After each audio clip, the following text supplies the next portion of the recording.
Gênesis capítulo 16. O nascimento de Ismael. Ora, Sarai, mulher de Abrão, não lhe dera nenhum filho. Como tinha uma serva egípcia chamada Agar, disse a Abrão: já que o Senhor me impediu de ter filhos, possua minha serva, talvez eu possa formar família por meio dela. Abrão atendeu à proposta de Sarai. Quando isso aconteceu, já fazia 10 anos que Abrão, seu marido, vivia em Canaã. Foi nessa ocasião que Sarai, sua mulher, lhe entregou sua serva egípcia Agar. Ele possuiu Agar e ela engravidou. Quando se viu grávida, começou a olhar com desprezo para sua senhora. Então Sarai disse a Abrão: caia sobre você a afronta que venho sofrendo. Coloquei minha serva em seus braços e agora que ela sabe que engravidou, despreza-me. Que o Senhor seja o juiz entre mim e você. Respondeu Abrão a Sarai: sua serva está em suas mãos. Faça com ela o que achar melhor. Então Sarai tanto maltratou Agar que esta acabou fugindo. O anjo do Senhor encontrou Agar perto de uma fonte no deserto, no caminho de Sur, e perguntou-lhe: Agar, serva de Sarai, de onde você vem? Para onde vai? Respondeu ela: estou fugindo de Sarai, a minha senhora. Disse-lhe então o anjo do Senhor: volte à sua senhora e sujeite-se a ela. Disse mais o anjo: multiplicarei tanto os seus descendentes que ninguém os poderá contar. Disse-lhe ainda o anjo do Senhor: você está grávida e terá um filho, e lhe dará o nome de Ismael, porque o Senhor a ouviu em seu sofrimento. Ele será como um jumento selvagem, sua mão será contra todos, e a mão de todos contra ele, e ele viverá em hostilidade contra todos os seus irmãos. Este foi o nome que ela deu ao Senhor, que lhe havia falado: tu és o Deus que me vê, pois dissera: teria eu visto aquele que me vê? Por isso o poço que fica entre Cádiz e Berede foi chamado Belai-roi. Agar teve um filho de Abrão, e esse lhe deu o nome de Ismael. Abrão estava com 86 anos de idade quando Agar lhe deu Ismael.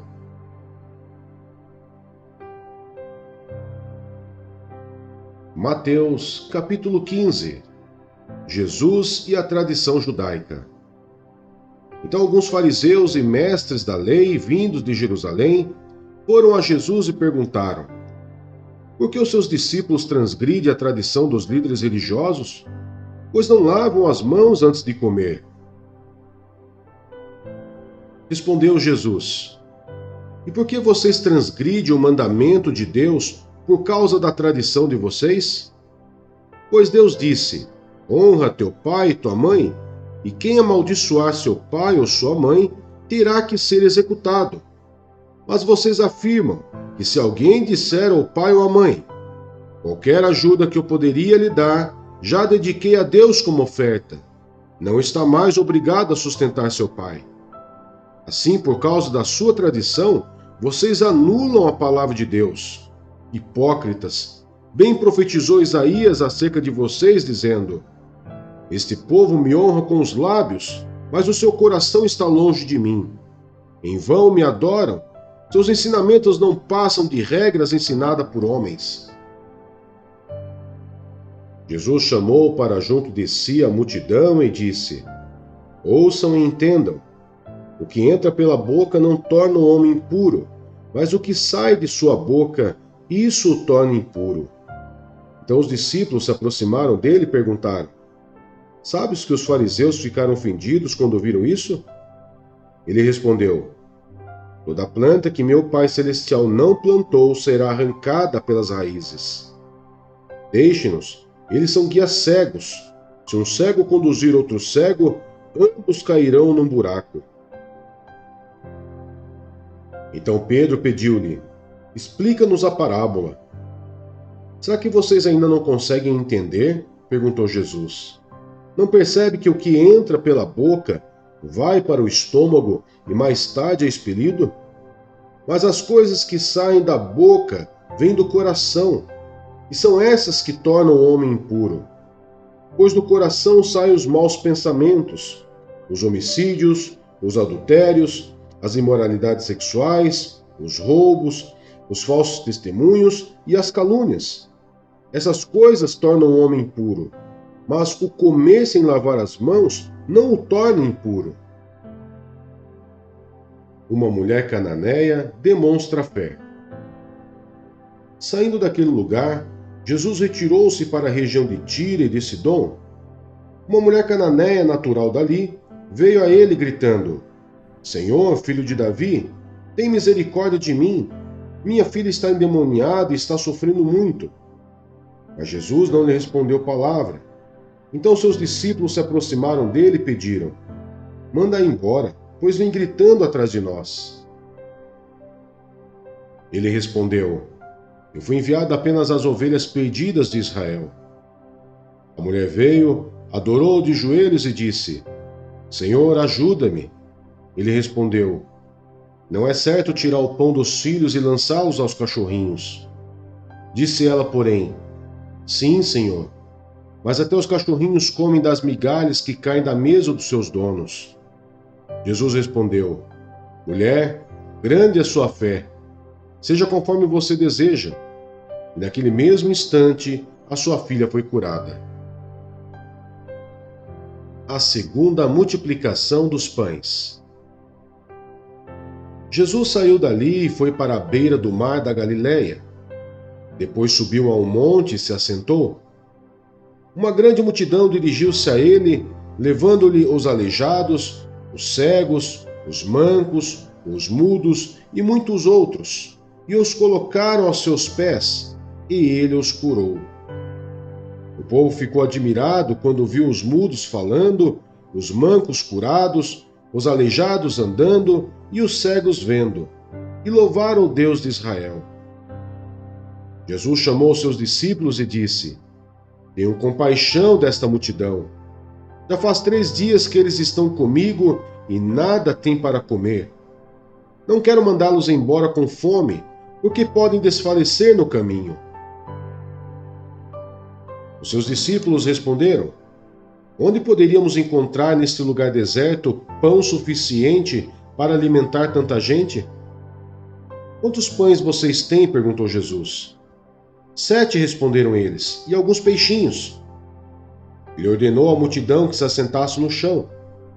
Depois de tomar os 7 pães e os peixes e dar graças, partiu-os e os entregou aos discípulos, e os discípulos à multidão. Todos comeram até se fartar, e ajuntaram 7 cestos cheios de pedaços que sobraram. Os que comeram foram 4.000 homens, sem contar mulheres e crianças. E havendo despedido a multidão, Jesus entrou no barco e foi para a região de Magadã.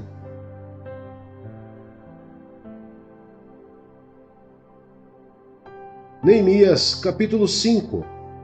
A solução das injustiças sociais. Ora, o povo, homens e mulheres, começou a reclamar muito de seus irmãos judeus. Alguns diziam: Nós, nossos filhos e nossas filhas, somos numerosos, precisamos de trigo para comer e continuar vivos. Outros diziam: Tivemos que penhorar nossas terras, nossas vinhas e as nossas casas para conseguir trigo para matar a fome. E ainda outros que diziam: Tivemos que tomar dinheiro emprestado para pagar um imposto cobrado sobre as nossas terras e as nossas vinhas. Apesar de sermos do mesmo sangue dos nossos compatriotas e de nossos filhos serem tão bons quanto os deles, ainda assim temos que sujeitar os nossos filhos e as nossas filhas à escravidão. E de fato, algumas de nossas filhas já foram entregues como escravas e não podemos fazer nada, pois as nossas terras e as nossas vinhas pertencem a outros. Quando ouvi a reclamação e essas acusações, fiquei furioso. Fiz uma avaliação de tudo e então repreendi os nobres e oficiais, dizendo-lhes: Vocês estão cobrando juros dos seus compatriotas. Por isso convoquei uma grande reunião contra eles e disse: Na medida do possível, nós compramos de volta nossos irmãos judeus que haviam sido vendidos aos outros povos. Agora vocês estão até vendendo seus irmãos. Assim eles terão que ser vendidos a nós de novo. Eles ficaram em silêncio, pois não tinham resposta. Por isso prossegui. O que vocês estão fazendo não está certo. Vocês devem andar no temor do nosso Deus para evitar a zombaria dos outros povos, os nossos inimigos. Eu, os meus irmãos e os meus homens de confiança também estamos emprestando dinheiro e trigo ao povo. Mas vamos acabar com a cobrança de juros. Devolvam-lhes imediatamente suas terras, suas vinhas, suas oliveiras e suas casas, e também os juros que cobraram deles, a 100ª parte do dinheiro, do trigo, do vinho e do azeite. E eles responderam: Nós devolveremos tudo o que você citou e não exigiremos mais nada deles. Vamos fazer o que você está pedindo. Então convoquei os sacerdotes e os fiz declarar sob juramento que cumpririam a promessa feita. Também sacudi a dobra do meu manto e disse: Deus assim sacuda de sua casa e de seus bens todo aquele que não mantiver a sua promessa. Ao homem seja sacudido e esvaziado.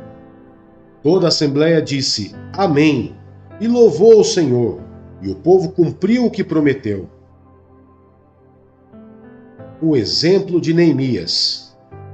Além disso, desde o 20º ano do rei Artaxerxes, quando fui nomeado governador deles na terra de Judá, até o 32º ano do seu reinado, durante 12 anos, nem eu e nem meus irmãos comemos a comida destinada ao governador. Mas os governantes anteriores, aqueles que me precederam, puseram peso sobre o povo e tomavam deles 480 gramas de prata, além de comida e vinho. Até os seus auxiliares oprimiam o povo, mas por temer a Deus não agi dessa maneira. Ao contrário, eu mesmo me dediquei ao trabalho neste muro. Todos os meus homens de confiança foram reunidos ali para o trabalho, e não compramos nenhum pedaço de terra.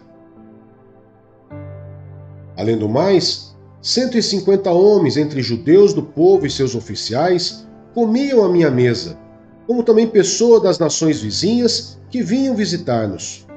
Todos os dias eram preparados à minha custa um boi, 6 das melhores ovelhas e aves, e a cada 10 dias eu recebia uma grande remessa de vinhos de todo tipo. Apesar de tudo isso, jamais exigia a comida destinada ao governador, pois eram demasiadas as exigências que pesavam sobre o povo. Lembra-te de mim, ó meu Deus, levando em conta tudo o que fiz por este povo.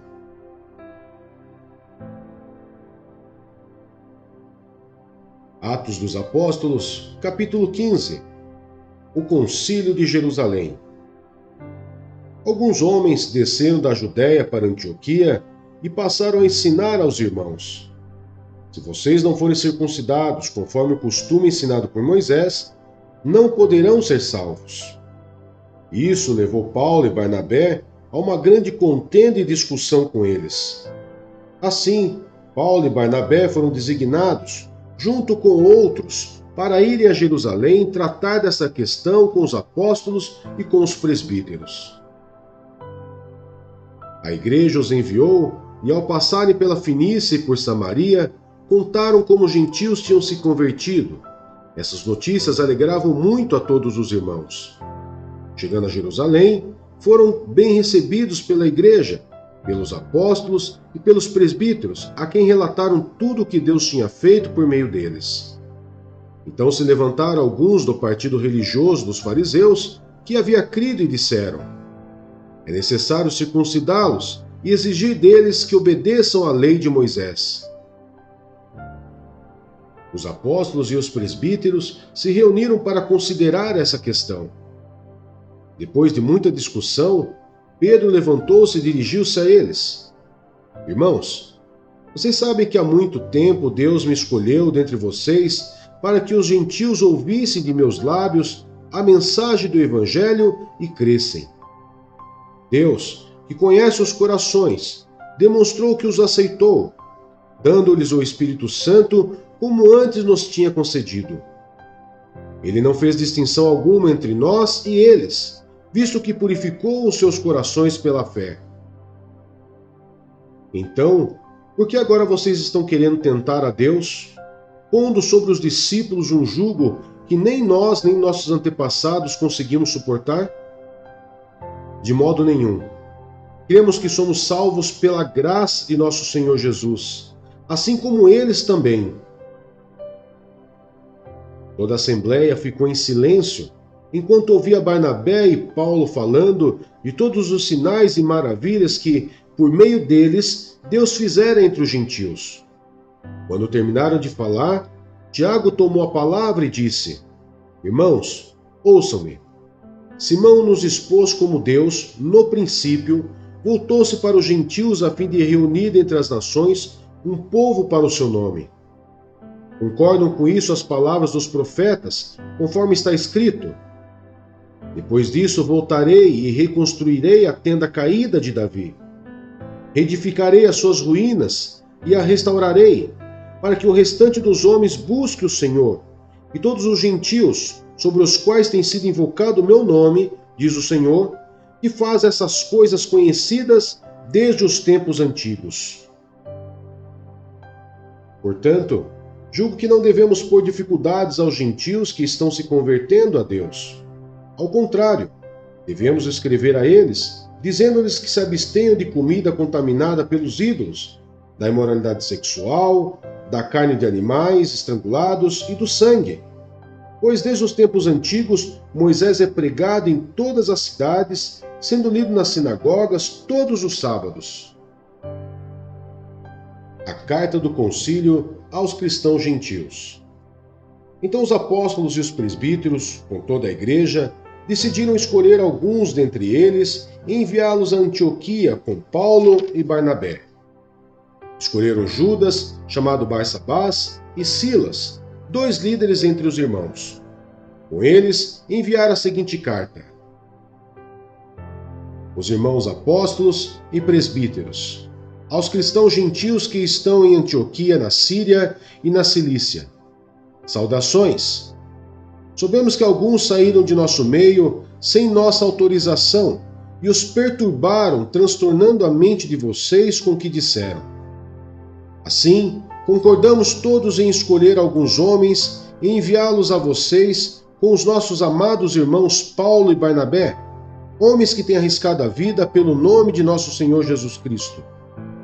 Portanto, estamos enviando Judas e Silas para confirmarem verbalmente o que estamos escrevendo. Pareceu bem ao Espírito Santo e a nós não impor a vocês nada além das seguintes exigências necessárias: que se abstenham de comida sacrificada aos ídolos, do sangue, da carne de animais estrangulados e da imoralidade sexual. Vocês farão bem em evitar essas coisas. Que tudo lhes vá bem. Uma vez despedidos, os homens desceram para Antioquia, onde reuniram a igreja e entregaram a carta. Os irmãos a leram e se alegraram com a sua animadora mensagem. Judas e Silas, que eram profetas, encorajaram e fortaleceram os irmãos com muitas palavras. Tendo passado algum tempo, ali foram despedidos pelos irmãos com a bênção da paz para voltarem aos que os tinham enviado. Mas Silas decidiu ficar ali. Paulo e Barnabé permaneceram em Antioquia, onde, com muitos outros, ensinavam e pregavam a palavra do Senhor. O desentendimento entre Paulo e Barnabé. Algum tempo depois, Paulo disse a Barnabé: Voltemos para visitar os irmãos em todas as cidades, onde pregamos a palavra do Senhor, para ver como estão indo. Barnabé queria levar João, também chamado Marcos. Mas Paulo não achava prudente levá-lo, pois ele, abandonando-os na Panfilha, não permanecera com eles no trabalho. Tiveram um desentendimento tão sério que se separaram. Barnabé, levando consigo Marcos, navegou para Chipre, mas Paulo escolheu Silas e partiu, encomendado pelos irmãos à graça do Senhor. Passou então pela Síria e pela Cilícia, fortalecendo as igrejas.